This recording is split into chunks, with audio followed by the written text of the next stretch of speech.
తెలంగాణ రాష్ట్రంలో కాంగ్రెస్ ప్రభుత్వ హయాంలో మహిళల సాక్షిగా మహిళలను వంచించి పెట్టినటువంటి సభ. తెలంగాణ రాష్ట్రంలో గత సంవత్సర కాలంలో మహిళల రక్షణ అనేటువంటిది కరువైపోయినటువంటి పరిస్థితి. కిడ్నాప్ అయినటువంటి మహిళల ఆచూకీ కూడా 10 రోజులైతే కానీ తెలియని పరిస్థితి. అత్యాచారాలు చేస్తున్నటువంటి పరిస్థితి, హత్యలు చేస్తున్నటువంటి పరిస్థితి, దాడులు చేస్తున్నటువంటి పరిస్థితి. దీన్ని ఎవరన్నా కనీసం సమీక్ష చేయడానికి ఎవరన్నా ఉన్నారా అంటే తెలంగాణ రాష్ట్రంలో హోంమంత్రి కూడా దిక్కులేని పరిస్థితి. హోంమంత్రి లేని రాష్ట్రంలో తెలంగాణలో మహిళలకు రక్షణ ఎట్లా ఉంటుందో, మహిళా వారోత్సవాలు, మహిళా విజయోత్సవాలు చేసుకునేటటువంటి అర్హత ముఖ్యమంత్రి రేవంత్ రెడ్డి గారికి ఉన్నదా అని భారతీయ జనతా పార్టీ తరఫున మేము ప్రశ్నిస్తున్నాం. ఎన్నికల్లో హామీలు ఇచ్చినారు. శ్రీమతి ప్రియాంక గాంధీ గారిని తీసుకొచ్చి, రాహుల్ గాంధీ గారిని తీసుకొచ్చి, ఒక మీటింగ్లో అయితే సోనియా గాంధీ గారిని తీసుకొచ్చి మహిళా డిక్లరేషన్ చేసినారు. మీరు మహిళా డిక్లరేషన్ చేసి చెప్పినటువంటి వాటిలో ఏదన్నా హామీలను మీరు అమలు చేసిండ్రా? మీకు మహిళా విజయోత్సవాలు చేసుకునేటువంటి అర్హత ఎక్కడిది అని రేవంత్ రెడ్డి గారిని మేము అడుగుతున్నాం.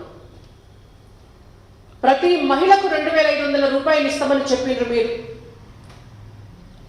ఇవ్వనటువంటి మీకు విజయోత్సవాలు చేసుకునేటువంటి అర్హత ఎక్కడున్నది? ప్రతి చదువుకునేటువంటి ఆడబిడ్డకు, డిగ్రీ చదివేటటువంటి ఆడబిడ్డలందరికీ కూడా ఒక స్కూటీని ఇస్తామని చెప్పినారు. ఈ రోజు వరకు కూడా ఎందుకు ఇవ్వలేదు అని మేము అడుగుతున్నాం. పెళ్లి చేసుకునేటువంటి ఆడబిడ్డలకు 1,00,000 రూపాయలతో పాటు 1 తులం బంగారం ఇస్తామని చెప్పిండ్రు. మీరు ఈ రోజు వరకు ఎందుకు ఇవ్వలేదు అని మేము అడుగుతున్నాం. అంగన్వాడీ మహిళలకు 18,000 రూపాయలు జీతభత్యాలు పెంచుతామని చెప్పినారు. మీరు ఆడబిడ్డల్ని ఎందుకు మోసం చేసిండ్రు అని మేము అడుగుతున్నాం. స్వయం సహాయక బృందాలను నిన్న మొత్తం తరలించిండ్రు తెలంగాణ నుంచి వరంగల్కు. మరి అదే స్వయం సహాయక బృందాలకు వాళ్ళ వడ్డీ లేని రుణం పరిమితిని 10 లక్షల వరకు పెంచుతామని చెప్పినటువంటి రేవంత్ రెడ్డి గారు ఎందుకు పెంచలేదు అని మేము అడుగుతున్నాం. మహిళలకు ఇల్లు కట్టిస్తాం, మహిళల పేరు మీదనే రిజిస్ట్రేషన్లు చేపిస్తామని చెప్పినటువంటి మీరు ఈ రోజు వరకు కనీసం ఒక్క ఇంటికి కూడా కనీసం భూమి పూజ కూడా చేయని పరిస్థితిలో మహిళా విజయోత్సవ సభలు చేసుకునేటువంటి అర్హత రేవంత్ రెడ్డి గారికి ఎక్కడున్నది, కాంగ్రెస్ ప్రభుత్వానికి ఎక్కడున్నది అని మేము అడుగుతున్నాం. సిగ్గుపడాలి. మీరు నరేంద్ర మోడీ గారి గురించి మాట్లాడుతున్నారు.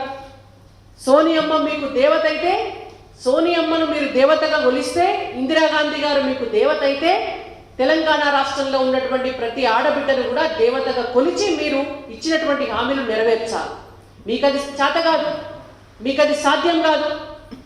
ఒక్క ఆడబిడ్డ కూడా అనారోగ్యానికి గురి కావద్దు అని చెప్పి ఉచిత గ్యాస్ కనెక్షన్లు ఇచ్చినటువంటి పార్టీ భారతీయ జనతా పార్టీ. ఒక్క ఆడబిడ్డ కూడా ఆత్మగౌరవం దెబ్బతినద్దు అని చెప్పి ఇంటింటికి టాయిలెట్లు కట్టించినటువంటి పార్టీ భారతీయ జనతా పార్టీ. 60 ఏళ్ళు కేంద్రంలో ఉండి 50 ఏళ్ళు ఇక్కడ ఉమ్మడి ఆంధ్రప్రదేశ్లో అధికారంలో ఉండి కూడా కాంగ్రెస్ పార్టీకి ఒక్కనాడు కూడా సోయి లేకపోవడానికి మీరు సిగ్గుపడాలి. నరేంద్ర మోడీ గారిని, భారతీయ జనతా పార్టీని, కిషన్ రెడ్డి గారిని ఇష్టం వచ్చినటువంటి మాటలు మాట్లాడడం పరిపాలన దక్షత అనిపించుకోదు.